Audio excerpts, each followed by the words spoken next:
Hello and welcome to CDP Presents, our monthly webinar series.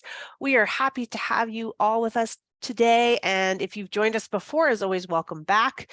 I especially give you lots of credit for coming during this incredibly busy time of the season, so we're thrilled that you're here. I'm Jenna Ermold, Assistant Director of Online Training Technology and Telehealth, and at the Center for Deployment Psychology at the Uniformed Services University, and part of the CDP Presents team. Oops, I buzzed right past that disclaimer, didn't mean to do that. As always, this project is sponsored by the Uniformed Services University. However, the information or content and conclusions do not necessarily represent the official position or policy of, nor should any official endorsement be inferred on part of USU, the Department of Defense, or the US government. As always, we want to give you a quick snapshot of what is to come for our upcoming trainings kicking off in 2023. I can't even believe I'm saying the number 2023. Please feel to check them all out on our upcoming trainings tab on our website. But we have cognitive behavioral therapy for insomnia. Mid-January, start your New Year's off right with being able to address sleep problems. Also, our first CDP Presents of the year will be psychological flexibility and ACT in chronic pain, theory and application. Also military connected couples in February, and our CDP Presents in February will be eating disorders, general and military relevant considerations. I'm really excited that we've been able to add that topic. It's been asked about quite a bit and should be a fabulous training. Those registrations are open, so feel free to register if you're able to join us. Just in case you missed us last month, we've got you covered. You can feel free to watch Psychological Flexibility Training to Enhance Resilience in Service Members, which was held in November. It was a fabulous webinar, and if you missed it or you want to share it with a colleague or just go back and watch it again, that is available on our website, so feel free to check that out. Practical for your practice. So CDP just wrapped the second season, which I can't even believe also. Time is flying, of our podcast, Practical for Your Practice. This bi-weekly podcast features stories, ideas, support, and actionable intel to empower providers to keep working toward implementing EBPs with fidelity and effectiveness. Excited to announce that season 3 will launch early in 2023. So now is a perfect time to catch up on any episodes you might have missed in seasons 1 and 2, and those are also available on our website. Wanted to take a second to announce another program. If you've ever thought about doing your clinical internship through the military or know somebody who might be interested in a career as a military psychologist, the Center for Deployment Psychology's Pathways to Military Internships is a program aimed at clinical and counseling psychology doctoral students who are considering applying for military internship sites within the Army, Navy, and Air Force. This unique program comprises 2 courses offered at no tuition cost to the student, which is really awesome. The Summer Institute, which is an intensive in-person 5-day course held annually at the Uniformed Services University in Bethesda in June or July, is currently accepting applications through March 30th, 2023, and the dates actually, the course dates are on the slide. So you can scan that QR code that's been provided. As somebody, I'm a former Air Force psychologist who did my internship at Andrews Air Force Base. Can't speak enough about it, but it's a really cool program. So I wanted to give a shout out to that in case anybody is interested.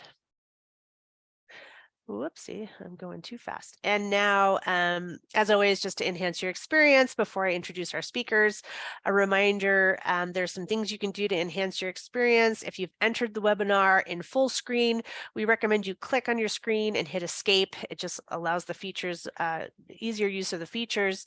We also recommend you close other programs on your computer. Any difficulty viewing materials are likely due to a poor connection. While I'm talking, it's a great time to check the volume on your computer or device and adjust as needed. Many participants find it's easier to hear the presentation with headphones.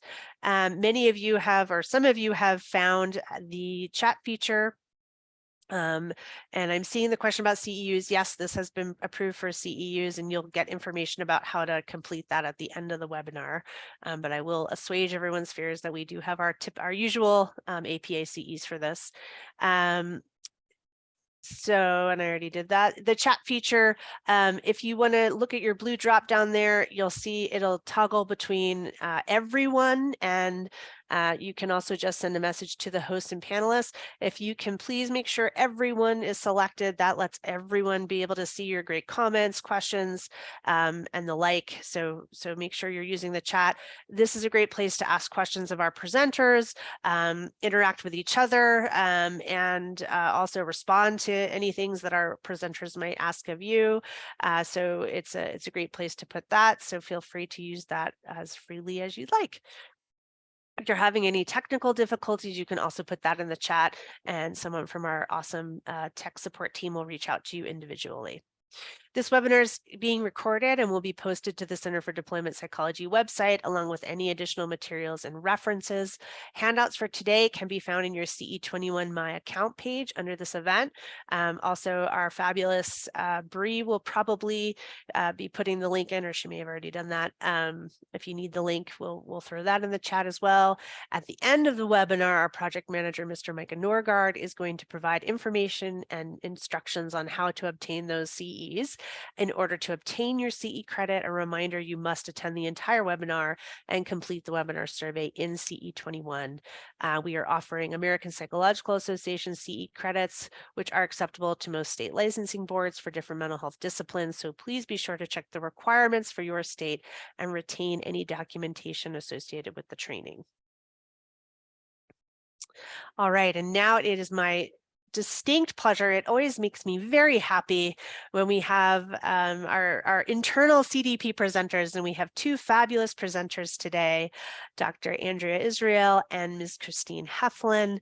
Dr. Israel is a clinical psychologist serving as a military behavioral health child psychologist at the Center for Deployment Psychology. In this role, she supports a study to assess the feasibility and to identify best practices for enhancing and expanding capabilities to deliver telehealth services to youth, dependents of active duty military, with neurodevelopmental and behavioral health needs across a dispersed geographic area.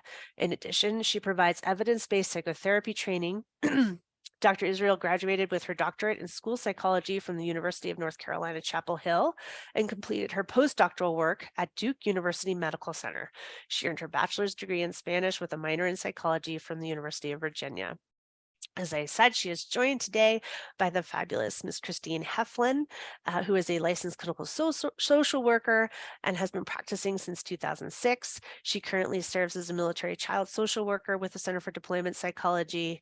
And in this role, Ms. Heflin works on the Department of Defense Child Collaboration Study and is responsible for identifying best practices for expanding telehealth services to military children and delivering evidence-based training to behavioral health clinicians and community providers caring for military children and families, just like everyone here.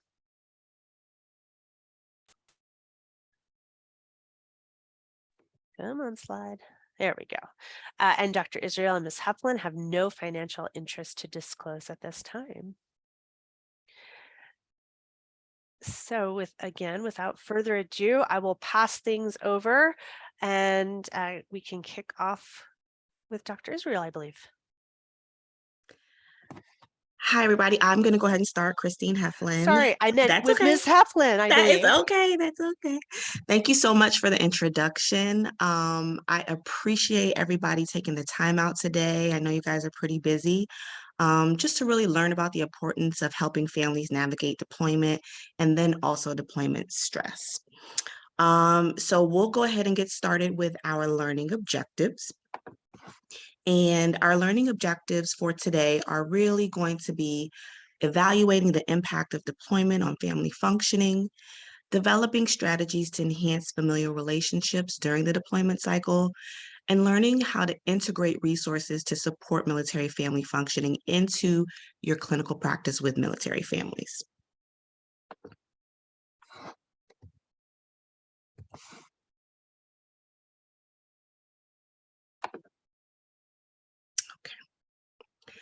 So Why now?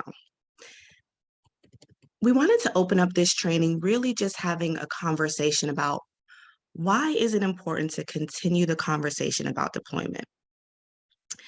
And I want to start off by saying that the research literature on the impact of deployment is primarily literature from following 9/11, right? And so it's around Operation Enduring Freedom and Operation Iraqi Freedom, when there was a high level of combat deployment. And we do have some more recent longitudinal research that followed military families over time in 2018. And what the research suggests is it might be helpful to take a closer look at deployment and how families are affected by combat, humanitarian aid, evacuation, or even peacekeeping deployment, and how that can be meaningful in our work with military connected families. And although deployments may look a little different than how they were immediately following 9/11, the bottom line is that deployment is geopolitical in nature and it can change at any time. And most importantly, I think we would all say is that deployment is an enduring issue, and deployment has a significant impact on the health and the health of our military families. And if we think about it, deployment can potentially disrupt the support network of service members. Children can be consumed with worry about their parents' safety, and deployment can be particularly hard on spouses who are often left alone to manage the home life. So all of that, right, coupled with the rise in non-normative military stressors such as international conflict, racial injustices, and even COVID, really increase the levels of stress that our military families are experiencing. And to promote continued resilience in our families, it's important for us as clinicians to have a renewed focus on deployment impact. So that's the why now.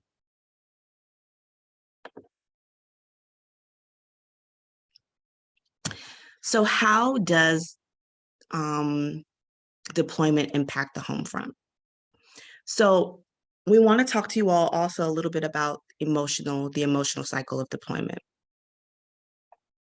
And as we're talking today about the tactical toolkit and the strategies and the key factors that we're going to go through a little later on, we'll be doing so with the emotional cycle of deployment as our structure of targeting those key emotional factors that we discussed. And now each family does experience the challenges of deployment differently, but most family members, including children, go through some basic emotional stages, and we call that the emotional cycle of deployment. And the emotional cycle of deployment has been described as having 5 stages, each with a unique set of experiences in relation to the service member preparing to depart, the deployment itself, and also returning home. And we'll discuss those key psychosocial features associated with each phase in detail later. But for now, we want you to think about the larger picture of deployment and its emotional impact on the home front.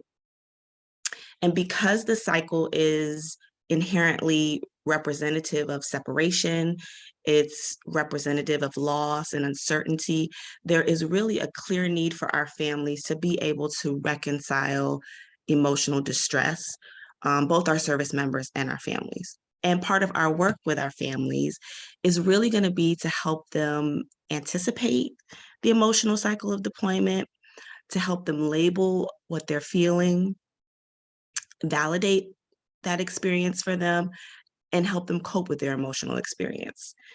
And again, each stage has its own emotional dilemma, but the goal is both to understand the changes and learn to adapt from those changes, really forming a greater sense of resiliency that our military families have.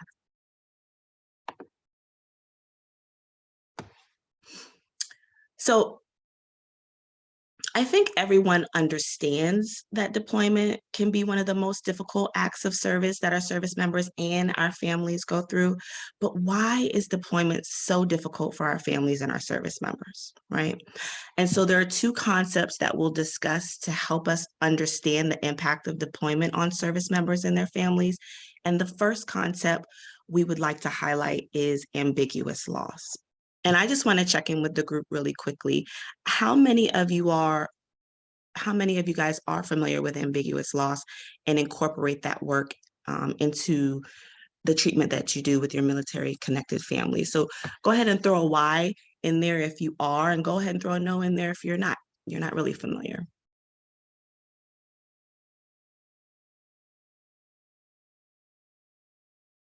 Okay, so we have a couple of whys, but it looks like the majority of the group is not familiar with the concept of ambiguous loss. So I'm glad that we're going to talk to you guys a little bit about it today.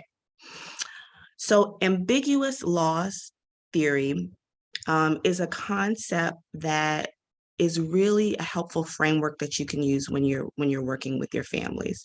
And ambiguous loss theory explains that the feeling of grief and loss can occur when there hasn't been an opportunity for closure.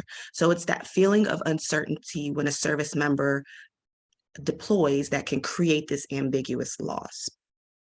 And there are two types of ambiguous loss. And the first that we'll talk about is ambiguous presence.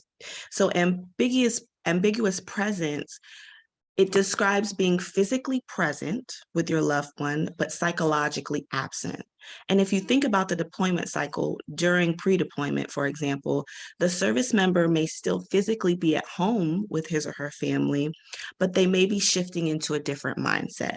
So they may be making plans to ensure that the family is secure when they leave. They might be doing things like financial planning or making logistical plans. Or the service member could also be moving more towards a mindset of focusing on the upcoming mission. And the families may feel like although the service member is not deployed yet, they still have preparation demands that are taking priority over time spent with the family together. And the second type of ambiguous loss is ambiguous absence. And that really describes being physically absent, but psychologically present. And this is really the hidden loss of deployment. So you might have a service member who is away from the home, but they're still they're physically absent, but they're still on the minds and the hearts of their loved ones. And that stress that people feel of, that not knowing, that uncertainty, or not being able to witness what's going on with your loved one creates an emotional burden. And then if you think about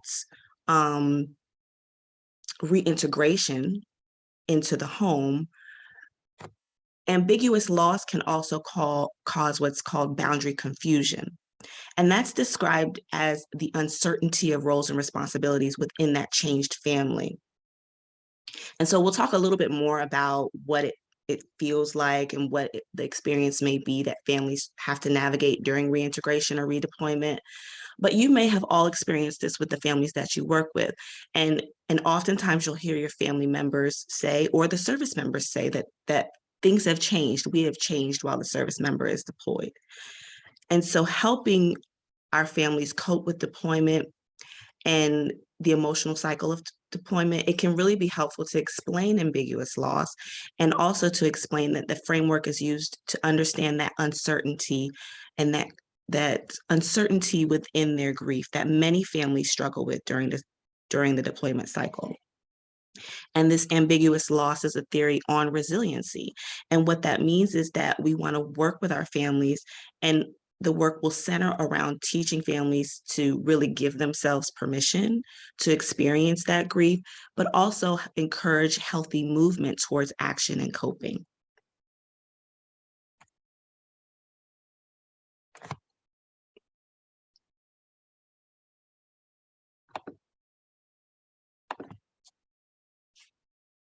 So with ambiguous loss, we focused on how that ambiguity of the loss makes deployment difficult. So let's just think for a moment on why deployment maybe impacts families differently. And some families seem to have negative outcomes after deployment, well, where other families may not have negative deployments and negative outcomes after deployment.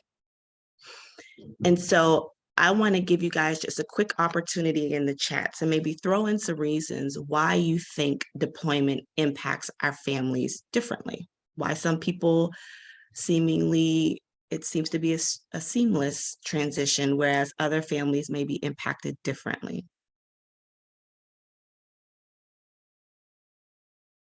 Yep, Lindsay, supports, routines, family structure, awesome. Communication, physical health, other stressors in the home might be added stress, age, rank.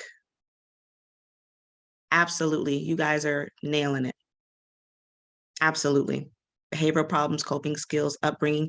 So you guys in the chat are really explaining the next slide, right? And so with the diathesis stress model, this is another concept that helps us explain the impact of deployment on families. And with the model, it explains the development of psychological distress as an interaction between the diathesis, which is that biological predisposition, so things that we are maybe genetically predisposed to, and the environmental stress.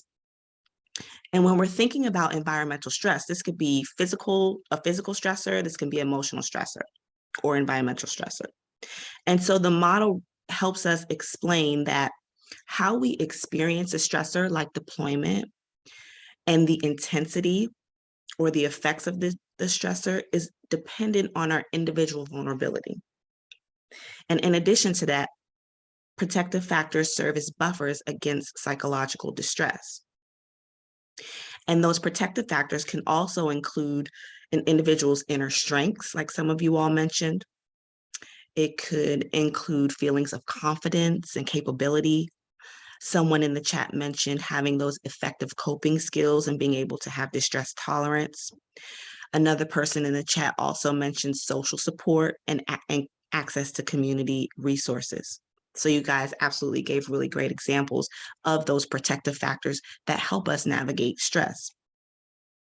And so the way that I kind of think about the model is, imagine that you and I are both carrying really loaded backpacks, right? That's our stressor. We are carrying backpacks full of books, and we're both walking on an unpaved rocky road, right? So this road is probably not one road that we should be walking on. That's another stressor that we have.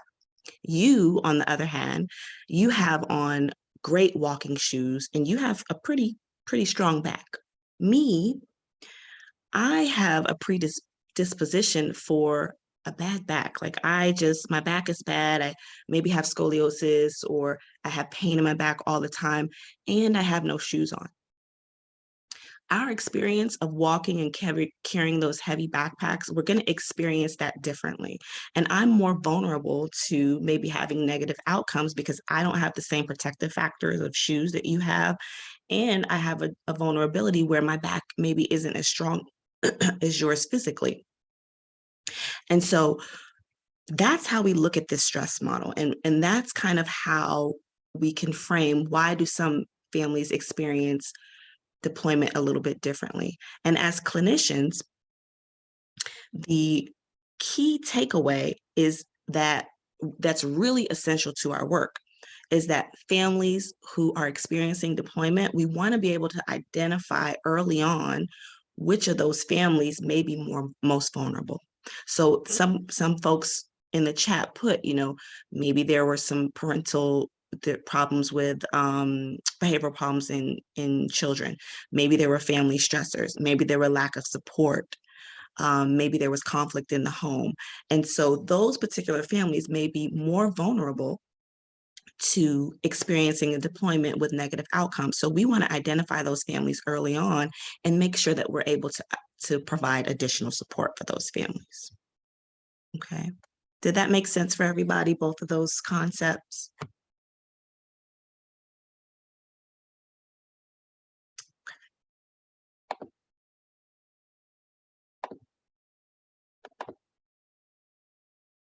So just really a quick word on how family readiness might relate to mission readiness.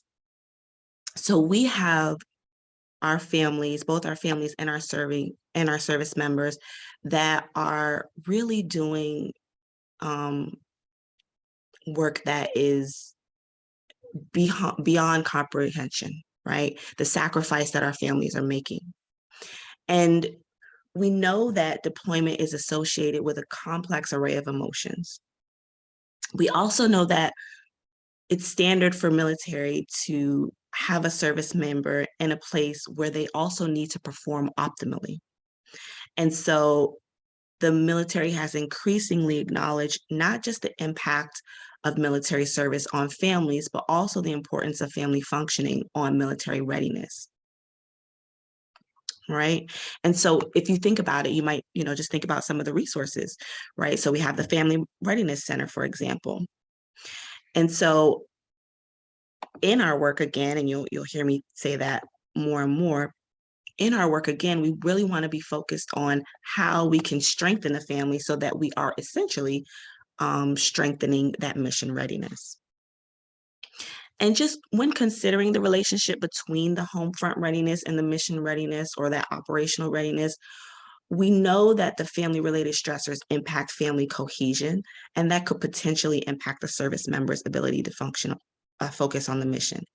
And so during a deployment, a family-related stressors can lead to that service member's preoccupation with home life, and then, of course, having trouble focusing on the mission.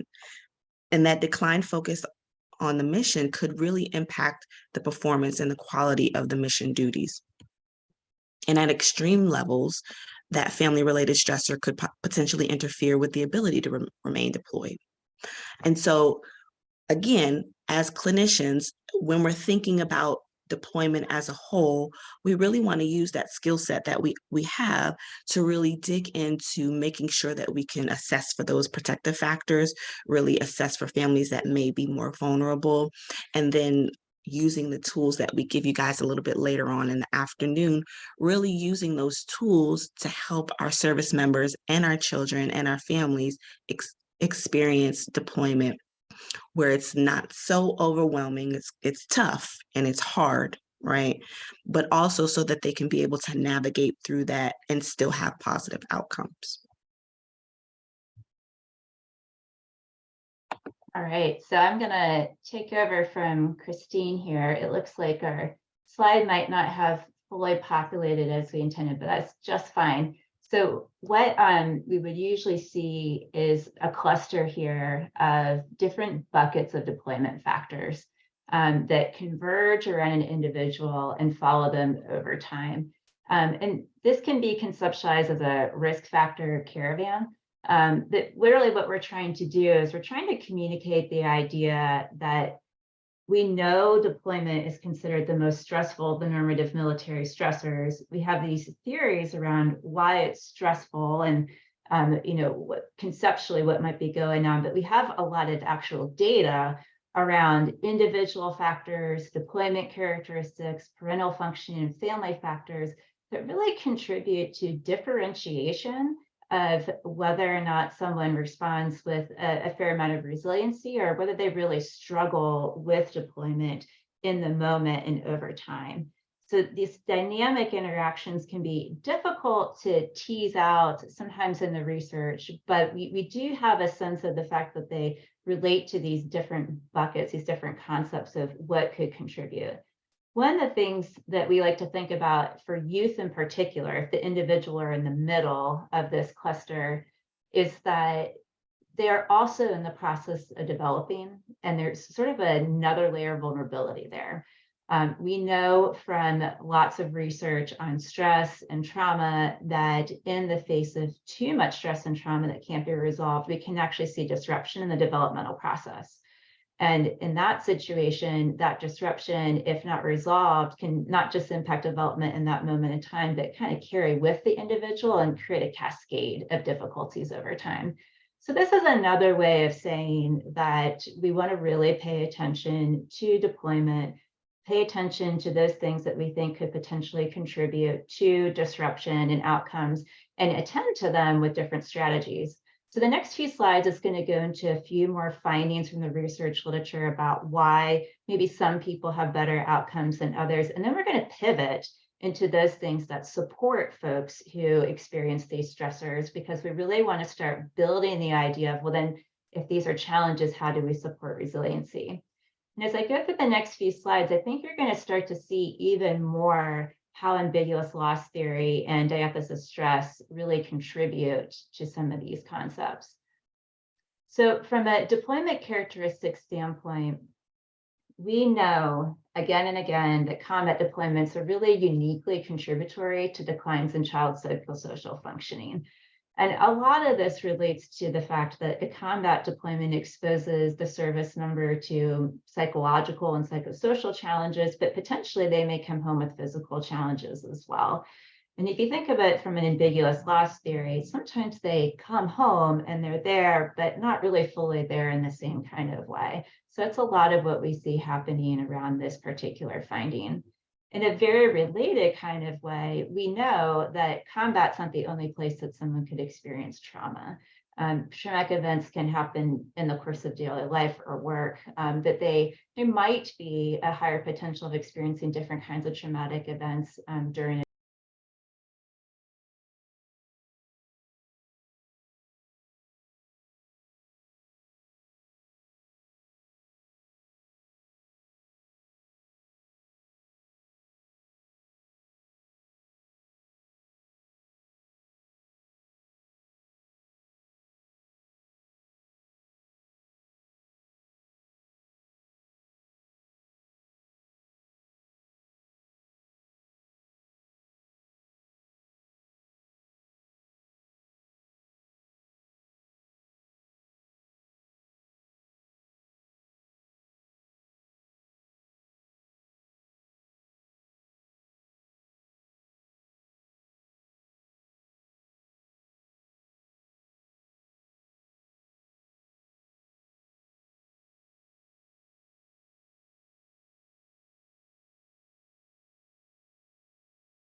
go is the criticality of maintaining basic routines. When I used to work with pediatric cancer patients, they would tell me they knew it was really bad when they started being able to get away from their basic routines. There's something really calming and soothing and stabilizing about having a basic structure to your day, basic rules. And when we let that go, even when it's, thinking that we're just kind of taking the pressure off, when we let it go, it's actually scary for kids and teens. So we want to make sure that we're supporting the family, maintaining them, even though this is a really big disruption. Relative to coping, this is really that time where we're hoping that we took time in the pre-deployment phase to go ahead and get in all of those preparations for coping now, so that we're not having to figure it out in a time of particular distress. But this is also in the research literature where we really saw a real emphasis on leaning on others who understand. A lot of times families who haven't been through a deployment, it's almost a little bit like grief, the person who's grieving or the person who has a loss, they're upset for more than the day that you find out about it. They're upset for a lot longer period of time, and they need a little room for that. And so what we found was that families did a lot better when they were around folks who really understood that this is going to be harder than just the day that they said goodbye. And then from the discuss perspective, we just want to kind of acknowledge here that kids in particular are going to communicate not just with words, right? They're going to communicate perhaps with some mild behaviors, but some crying, right? That's a way of communicating too. From a parental perspective, though, we want to be thoughtful that, of course, we want to give room for the Homefront parent to emote. They need to do that, but to be thoughtful about when and how and where they do it, just so that we're allowing the children to know it's upsetting, but perhaps not so upsetting that they can't come back from it. So Christine, if you want to take on the next slide, that would be great.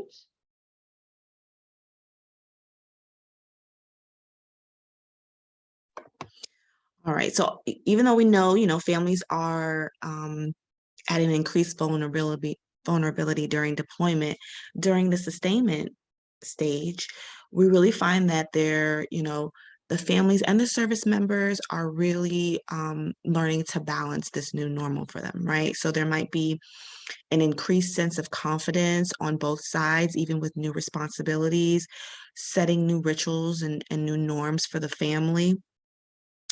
But then on the other hand, there may be some possible feelings of isolation from the service member. So the family may be creating new norms to help balance the additional responsibilities, but the service member may be feeling maybe left out. And there may be some difference of perspectives of family stressors, whereas maybe the Homefront family member may want to share what's going on in the home, but the service member, really can't take on that additional emotional burden.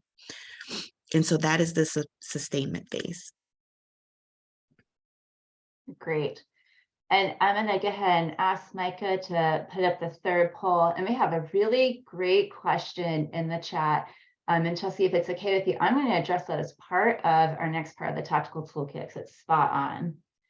So in this poll, so we're at the phase where we're through pre-deployment, we're through deployment, and we're trying to get through this period of time where the service member's been gone for quite a while. And if you're familiar with deployment, you'll know that we could be talking weeks, months, or up to a year or a bit more. So the timing's variable, but just imagine it's been a while. This is a little bit more taking it from a teen optic on this question. So this is a made-up person, but based on a real client, different name, let me put it that way. So let's say we have a 14-year-old teenage boy, and he's become pretty quiet and distant at home since his mom's deployed. And on several occasions, his dad, being concerned, he's tried to sit him down and ask him directly what's wrong or if he's sad, but it's not really seeming to help James open up. And his dad's concerned and unsure what to do. So what might you suggest to James's dad? Consider trying to dialogue about James's interests and having small fun reasons to celebrate. B, just kind of understand teen boys sometimes don't talk that much, not that talkative. Or C, keep trying for these serious sit-down conversations. Eventually, James will open up. And as you all are responding, this one is a little bit less about deployment specifically than it is about relating to our teens, but it has often come up for me in my work with teens. So Micah, why don't we go ahead and close that down and publish the results? And thank you again for your help with that. All right. So you guys are on the right track here. So in this particular situation, and I had a couple others like it's not uncommon for parents to sometimes feel like, it's just the way that this particular child is, or this is sort of the phase of being a teenager. But those of us who are behavioral health providers know, well, that might be a bit temperamentally true. That doesn't mean that teens don't need to talk, right? That we don't want to make an effort to keep the dialogue going. In fact, it would be concerning if we just kind of let it go.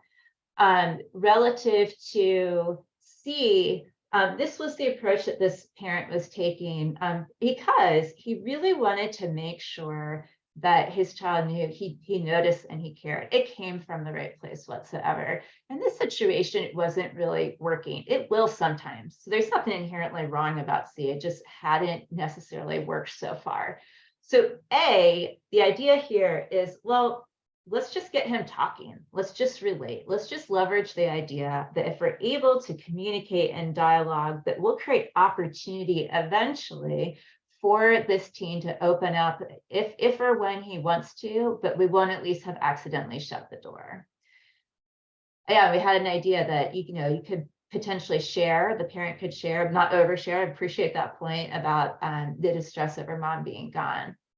So if we could go ahead and close that poll, Micah, and thank you again. And then I'm going to go ahead and move us along here. And I'm going to incorporate that really great question we had about, getting closer to extended family during deployment to help with, the increased needs related to the demands on the home front parent, as well as, maybe just some of the emotional and social needs. That is definitely an option for some families that they take on. And what I found is that there's always that need to balance what are the relationships really like with the extended family? How realistically is this going to be that it's going to be supportive versus create a different level of stress? Another part to it too is just meaning to be thoughtful around, is this yet another transition or move amidst a lot of other change?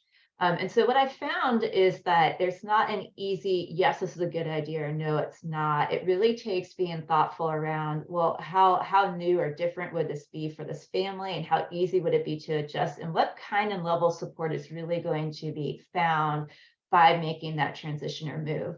Now, that said, during the sustainment period where it becomes so tiring to kind of keep things going, sometimes I have seen families benefit tremendously from having additional extended family support, or friends who were like family as support. It's a really big part of the coping. So it's a great question, and it's one of those no easy right or yes or no answers, but definitely worth considering depending on the family situation if they're so motivated. For our take action here, we actually had a great comment in the chat that is kind of similar to this idea related to, kind of other ways to kind of pass time. We were thinking of this more as a way to kind of keep dialogue going and relationships going through action. If any of you have kids or teens and you know what it's like when they come home from school or come home from something, you ask how it went, you get almost nothing as an answer. That doesn't just happen in the context of coming home, right? Sometimes it happens when, as a service member parent, you get on the phone with them too, when you're wanting to hear how they do. So one way to kind of help take action to keep these relationships going is to help the kids and teens and the parents, do a daily or weekly accomplishment log that also includes some challenges. So there's something to talk about as you're talking through how things are going at home. For right now, the technology, depending on the situation the service members in and the access they have, you can keep this electronically. Sometimes it also means that there can be kind of a back and forth, like on that Google Doc or whatever it is that you might be using as another way to keep in contact and sort of show what's going on. There's lots of creative ways to do this. I had one family that they created a wall. They had a little girl who loved arts and crafts. And they did stems for the challenge, and the flower bloom had the accomplishment written on it. And it really became a part of life. And it did sort of show kind of the passage of time and what was going on at the same time. The other thing we see, though, is sometimes things start to feel a little stale. So some of those pre-recorded bedtime routines with special wishes, maybe you've played them umpteen zillion times by now, and it's kind of not nearly as special as it used to be, or it could still be, and that's great. But if it's not, we saw a lot of really fun things about new love you rituals that span time and distance. So finding a way to kind of keep it fun and fresh. Could you do paper hugs? Can everyone say goodnight to the stars or moon, because we're all under the same stars or moons? So it gives us that feeling of togetherness. You've probably seen that the special dolls you can have made has the image of the service member and it's stuff, so you can do hugs that way. If you're working with a couple and they're open to it, we saw some folks who were open to doing things like gratitude journals or virtual date nights.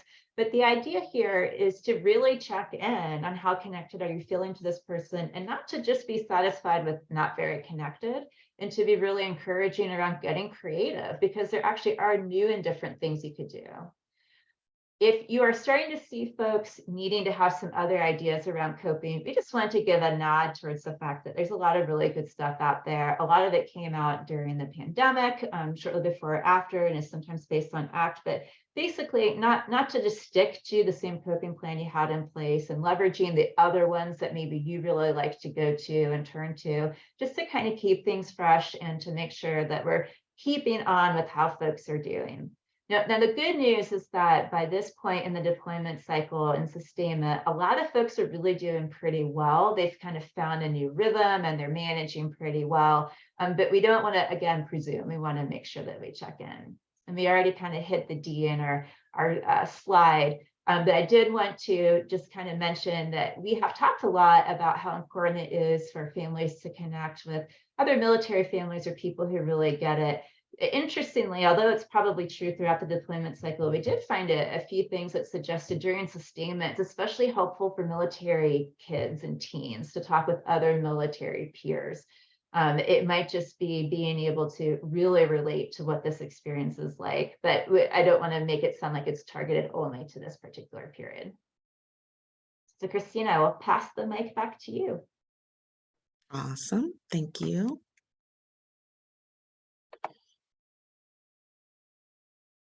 Okay, so we are now in that reintegration, that redeployment, that return from deployment phase, right? And if you think back to the ambiguous loss theory, this is the time where people are coming home, right? Service members are coming home and they're physically present, but they may actually be psychologically absent. Service members might still be thinking about the previous deployment.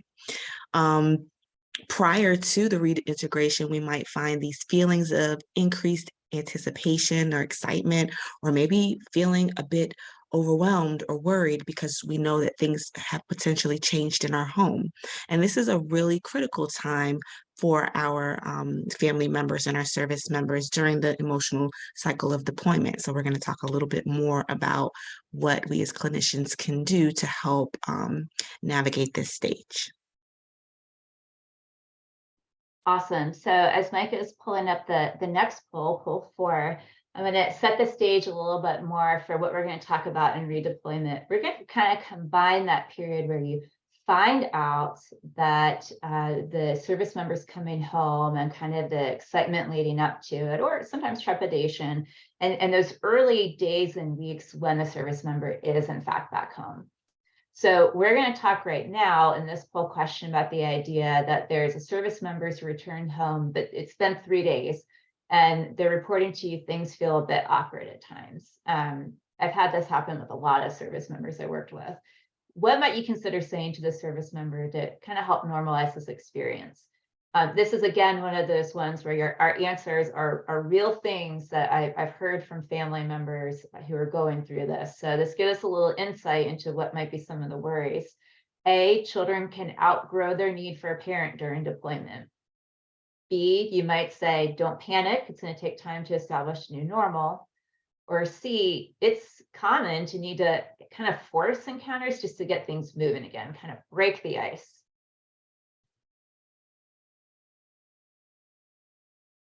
Micah, if you want to go ahead and, it's a quick one, close it and post it. Thank you so much. This one was not tricky for any of us as behavioral health providers whatsoever. It seems obvious, right? But interestingly, not to a lot of the families that we might work with. And this was actually something that we saw in the research literature as well as pulled from our practice. I have never seen a more heartbroken parent as a time that I sat down with one who was just confident his kids really didn't need him anymore because they outgrew him. And some of it was they had grown and changed, of course, because they had grown up a little bit more. But, really talking through the reassuring idea they didn't outgrow him. They continued to need him was really important to his interest in trying again. And not kind of giving up with the idea that that they wouldn't need him or want him anymore. It sounds sometimes when I've told folks that, it seems like, well, gosh, that wouldn't really happen, but it actually does sometimes, where people feel a little defeated and they're sometimes going through some more processing of what happened for them on deployment. So sometimes we just need to be that encourager of what's really worrying them and being able to be really responsive to whatever the concern is. I've also seen C happen before, kind of that idea of let's just break the ice. Let's break the ice and let's get this going, because there's a real interest and excitement to kind of be home and get things moving. But a lot of times when we work with kids and teens, that's really not going to be particularly successful. It's going to feel forced. And so everyone got this one. The idea here is let's not panic, but no, it's going to take time to establish a new normal. So thank you, Micah, if you could close the poll. And I'm going to move us forward. And what we're really talking about here is just kind of how do you set up a new normal and give some space and time for it and not totally panic. So for taking action, this would be a time for countdown. If you know when the service member is really going to be home, sometimes you don't get to know exactly, and this would be challenging to implement. But if you really know, if you have a date and you know what's going to happen, now you do the countdown, right? To kind of build the excitement. But from an action perspective, this is a great time to remember how do kids share? And a lot of times they share by action, right? They share what they learned, what they did. They show off a picture they did, how many times they can juggle the soccer ball, how fast they can run. They might not talk a lot, but that doesn't mean they're not taking action to kind of rebuild the connection. And sometimes we need to remind families of that. We already talked about B, which is kind of the idea of not panicking and giving some time for the new normal. Now, even though you would think that some of the other periods have been very stressful, if there's going to be major problems in the family, a lot of times it actually happens at redeployment. So it seems like it could be great, seems like it could be exciting, but when it's not, it can be really high conflict. So you want to, as a behavioral health provider, really have an eye and ear out for what's it really sounding like. And if it's starting to sound like pretty intense conflict, especially if there was pre-conflict before, we want to lean in. We really want to make sure that we're getting higher levels of treatment in, or family therapy, or using other comprehensive programs. And we don't want to just kind of let it go, because research would suggest that's when things are actually going to build to a more critical peak. And then finally, from the communication perspective, it's really easy to feel like the Homefront parent wants to download everything that happened with the service member as soon as they walk through the door.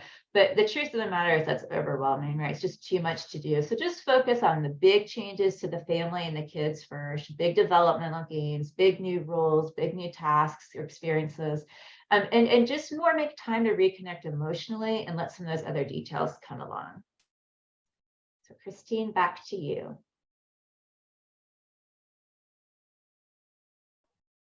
All right. So this last stage is really about the readjustment to our homecoming, right? And so we've gone through the pre-deployment, we've gone through the deployment, the sustainment, and redeployment. And during this time, we're really trying to figure out how we can avoid that role confusion. We're trying to rebalance things. You might have a service member that's returning with possible trauma or any other war injury. There could be some potential worries about catching up, but there's also potential opportunity for really tremendous growth.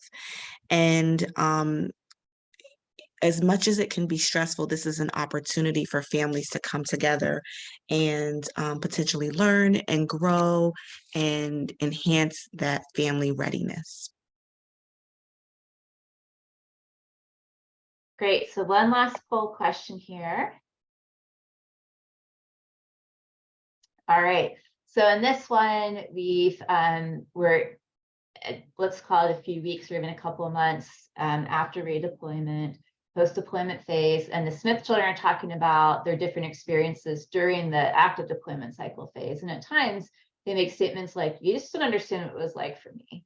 So what might you suggest to help them process and integrate their experience? A, kind of let it go. This is kids being kids, pushing back against each other. B, have the parents remind the kids, look, the deployment's over and we don't really need to think about it again, just sort of let it be. Or C, create a family narrative about deployment. And we've been trying to field questions as we go, but we're getting a little tight on time to field any more. So I'm going to go ahead and close this one early, Micah, and ask you to post it. And you guys all got this one. So I'm going to talk high level here. One of the things that a lot of times we feel like we want to do, right, is just say something's done, it's over, and let's move on. But we all know that it's not really totally over if you aren't able to integrate it into your life experience. So we actually want to lean in, and that's really what the family narrative is about, where you give everyone a chance to talk through and process what it was like for them, and you find commonalities, what was good for everyone, what was hard for everyone, what was neutral for everyone, and what was different. And this is especially important for military families because a military family is very likely to have another deployment. So it's a good way to not just integrate an experience, but to prepare for the next time around. And that's actually one of the awkward things about this phase. And Micah, if you want to go ahead and close that out with gratitude, thank you. I'm going to take us to our last slide about the tactical toolkit here. Whoop. Let me see. Well, we might have accidentally, let me see if it goes, oh, here we go, this works.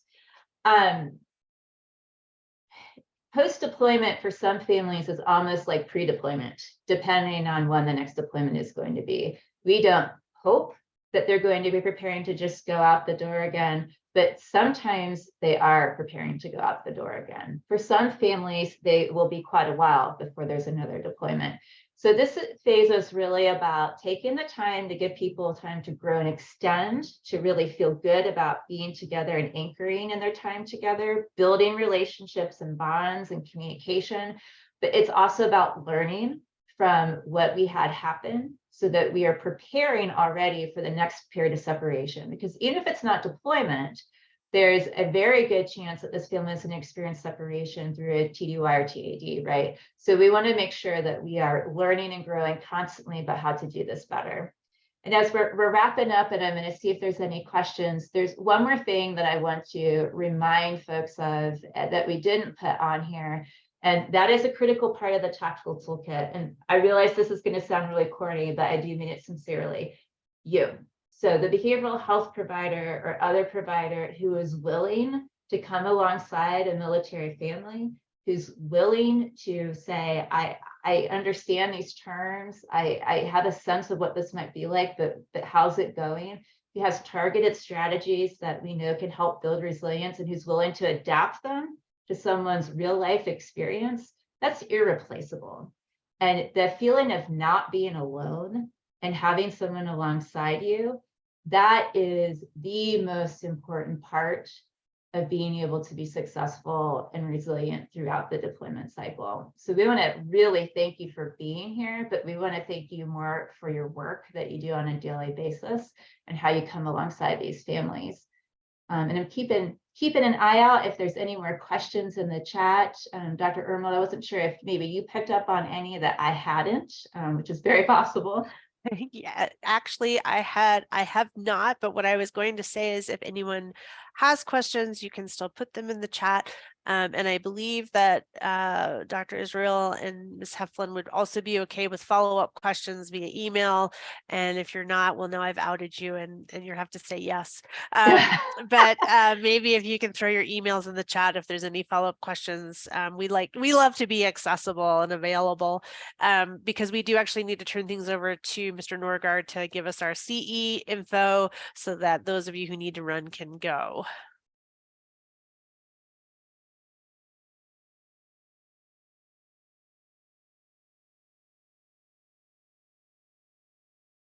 All right, good afternoon, everyone, and thank you to both of our presenters. What a wonderful topic. Here, once we close the room, you'll be able to go ahead and return to your My Account page. That's the same CE21 page that you logged into to click Launch Webinar. Just to the right of that Launch Webinar button, you should see an orange certificate button. Click on that orange certificate button. The first step is completing an evaluation. Complete the evaluation, and you should be able to print or email your certificate. If for some reason that it states that the seminar evaluation is not complete, meaning that you didn't attend the full webinar, just give it about 2 hours. Sometimes it takes the system a little bit of time to track. And after those 2 hours, if you haven't received anything or stating that you've completed the seminar, go ahead and just send me an email, and my email is there on the screen, and I'll pop it in the chat here before I close out the room as well. If you have any questions, reach out. Thank you so much, Micah. A huge thank you to Dr. Israel and Ms. Heflin for a really fabulous presentation. I appreciated the wonderful thoughts you all had as well. This is a wrap for us for 2022. We definitely hope you will join us for the series in 2023. And we will be sending out sort of our lineup for that in the early days of 2023. So look forward to that. Christine and Andrea both put their emails in the chat, and they are kind of, if you just scroll up, you can find them, but maybe we can paste them both in at the same time. But we will be closing the room within the minute, because we really do need to get that closed so the CE21 can start tracking your attendance. So thank you, and we hope to see you next year. Have a wonderful holiday season. All right, thank you, everyone. The room will now close.